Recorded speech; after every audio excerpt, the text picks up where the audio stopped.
Gyda diwedd y tymor yn agosau, gai ddiolch yn fawr iawn i chi unwaith eto am eich cefnogaeth gydol y flwyddyn. With the end of term fast approaching, I'd like to thank you all once again for your support throughout the year. Ers dychwelyd ym mis Medi, falle bod y cyfryngau yn gweld yr ysgolion wedi dychwelyd i normal, i ni'n bell o fod yn y sefyllfa yna. A mae'r straen ar y disgyblion a'r staff a chithau fel teuluoedd wedi bod yn anodd ar adegau i ymdopi ag e. Ond diolch yn fawr iawn i chi am bopeth i chi wedi wneud. When we returned to school in September, the media seemed to give the impression that schools were back to normal. But the reality is that things have been far from normal. The additional strain on staff, pupils and yourselves as families has been evident to us all, and I thank you again for your support and patience. Dymuniadau gorau i chi gyd ar gyfer y Nadolig. Dwi'n gobeithio fydd yr Gwasanaeth rhithiol yma yn medru codi hwyliau a roi ychydig o ysbryd y Nadolig i chi gyd. A Merry Christmas to you all. We hope that this virtual service will give you an opportunity to sit down as a family and bring the spirit of Christmas into the house. Diolch yn fawr iawn, Nadolig llawen a blwyddyn newydd dda i chi gyd. A Merry Christmas and a Happy New Year to you all.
gwasanaeth hwn fod yn gymorth i ni ddeall gwir ystyr y Nadolig.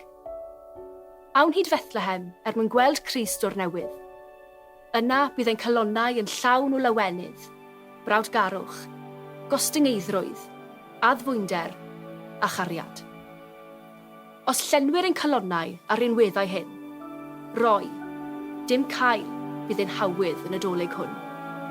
Roi, heb disgwyl unrhyw beth yn ôl. Gwledd ysbrydol yw'r Nadolig i fod. Gadewch i ni gofio gwir ystyr y Nadolig a mynd gyda'n gilydd unwaith eto i Bethlehem i ddathlu genedigaeth Iesu Grist.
A'i bore fel hyn oedd hi Methlem, yn dawel ar fynydd a dôl.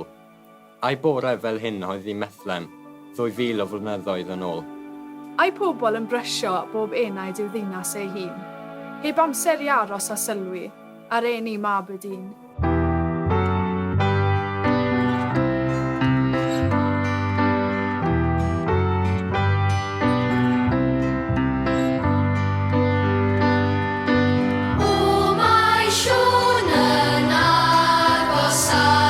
A phlant y byd yn cnes i glad.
Tua'r un adeg, dyma Cesar Augustus yn gorchymyn cynnal cyfrifiad drwy'r ymerodraeth Rufeinig i gyd. Hwn oedd y cyfrifiad cyntaf. Cafodd ei gynnal cyn bod Cwriniws yn llywodraethwr Syria. Roedd pawb yn mynd adref i'r trefi lle cafon nhw ei geni, mwyn cyfrestru ar gyfer y cyfrifiad. Felly gan fod Joseph yn berthyn i deulu'r brenin Dafydd, aeth o Nazareth yn Galilea i gofrestru yn Judea, ym Methlehem. Hynny ydi tref Dafydd. Aeth yno gyda Mair a oedd yn wraig iddo, ac a oedd erbyn hynny'n disgwyl babi. Tra roedden nhw yno, fe ddaeth yn amser i'r babi gael ei eni, a dyna lle cafodd ei phlentyn cyntaf ei eni, bachgen bach.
ardal Bethlehem, roedd y bugeiliaid allan drwy'r nos yn yr awyr agored, yn gofalu am ei defaid. Yn sydyn, dyma nhw'n gweld un o angylion yr arglwydd, ac roedd ysblander yr arglwydd fel golau llachar o'i cwmpas. Roedden nhw wedi dychryn am eu bywydau. Ond dyma'r angel yn dweud wrthyn nhw. Peidiwch bod ofn, mae gen i newyddion da i chi. Newyddion fydd yn gwneud pobl ym mhobman yn llawen iawn. Mae eich achubwr wedi cael ei eni heddiw, y Methlehem. Ie, y Meseia, yr arglwydd. Dyma sut byddwch chi'n ei nabod e. Dewch o hyd iddo'n fabi bach wedi lapio mewn cydachau ac yn gorwedd mewn cafn bwydo anifeilied. Yn sydyn, dyma filoedd o angylion eraill yn dod i'r golwg. Roedd fel petai holl angylion y nefoedd yno yn addoli Duw. Gogoniant i Dduw yn y nefoedd uchaf, heddwch ar y ddeiar islaw, a bendith Duw ar y bobl.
Mae'r siren o hyd yn disgleirio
Mae heno 1000 o lampau man yn olau neu'n byd, a 1000 o filoedd fyrdd o ser uwch ben y rhain i gyd. Tywynau seren fwyna'r lleill ar strydoedd Bethlehem dref, pan gysgau baban yn y gwair yng nghwmni'r uchau fref. Pan dyfodd hwn fe roes i ddyn o leini tyner Duw, ac yn ei lewyrch fe gwelwn ni mae Duw y cariad yw. Disgleiriad 1000 o lampau man o'n cwmpas yn y nos, i gofio geni mab y dyn yng ngolau'r seren dlos. Dewch at eich gilydd a bloeddiwch yn hyd fel un. Halleluia. Gwyth ar y feddod y seren fawr glid yn arwain y reol i ni. At mesur y baban y plentyn bach tirion, a ddaeth yn waredwr i ti ac i mi.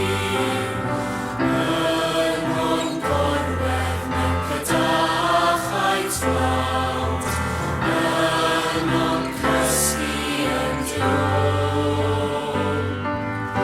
Babi bychan yn frenin yn frawd, yn gyfoeth mewn stafell llwm.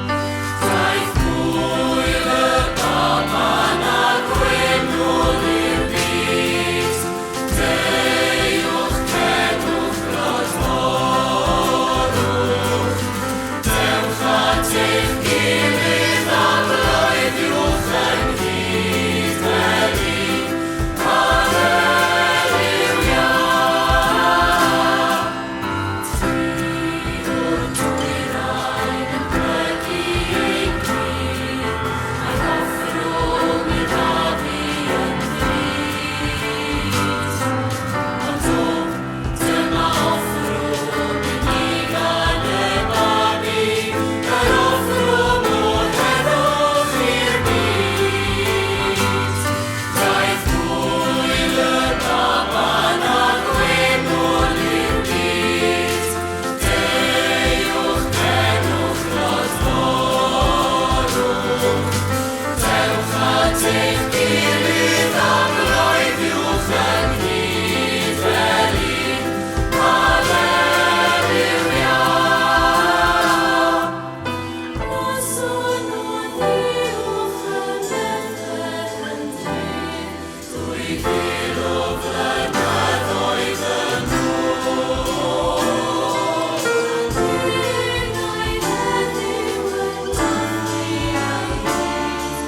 y cariad a dawodd y babi ar ôl.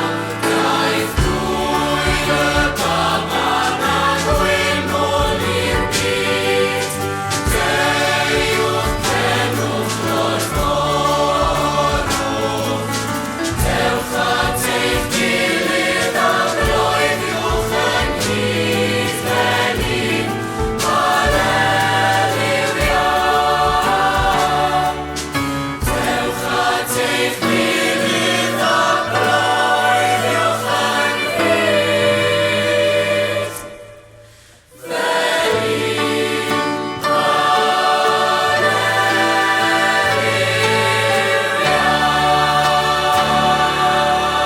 fel un. Mae ganddo'n lawer i'w gynnig yn Nadolig hwn.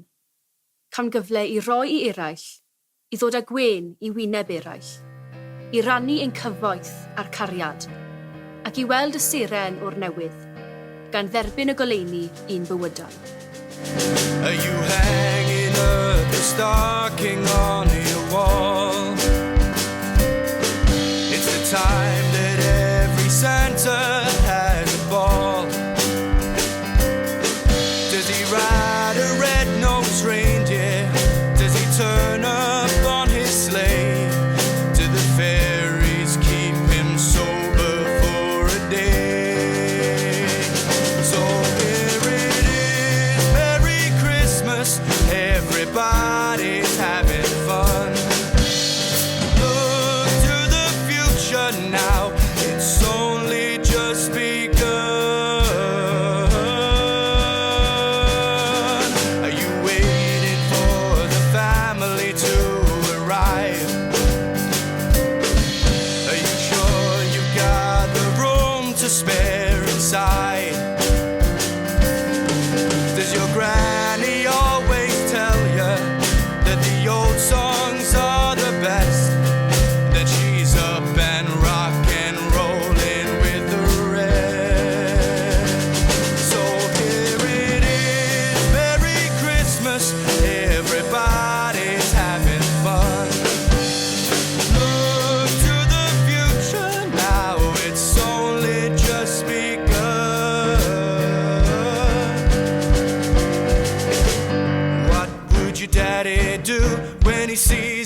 chasing Santa Claus. Are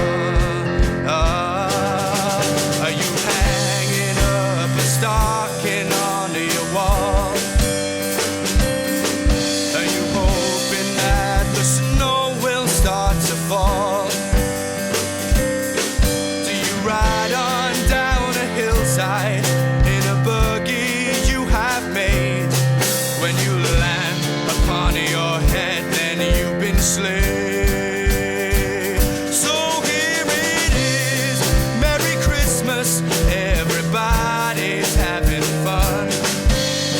Look to the future now, it's only just begun.